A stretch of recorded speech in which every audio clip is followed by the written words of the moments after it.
Gencaran operasi gabungan prajurit TNI dan Polri yang terus bergerak untuk menghabisi kelompok organisasi Papua Merdeka membuat seorang petinggi OPM mengaku capek diburu pasukan TNI Polri. Diketahui petinggi OPM itu adalah Alex Ruyaweri yang mengaku jabatan Kepala Staf AD OPM berpangkat Jenderal Bintang 3 ini menyerahkan diri. Diketahui pemimpin pasukan OPM itu membawa dokumen penting mengenai kekuatan dan skenario operasi OPM. Dilansir dari poskupang.com, Tentara Pembebasan Nasional Papua Barat Organisasi Papua Merdeka bergerak cepat mengganti Alex Ruyaweri Makabori.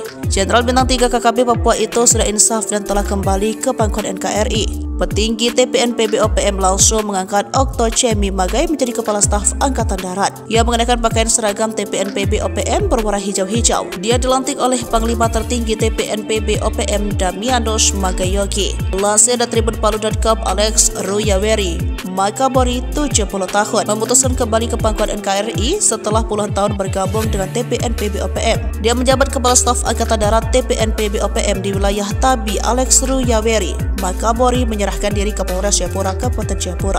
Bersama dengan itu, dia menyerahkan 20 butir peluru hampa, baju loreng berpangkat Jenderal Bintang 3 dan sejumlah dokumen penting operasi dan kekuatan OPM.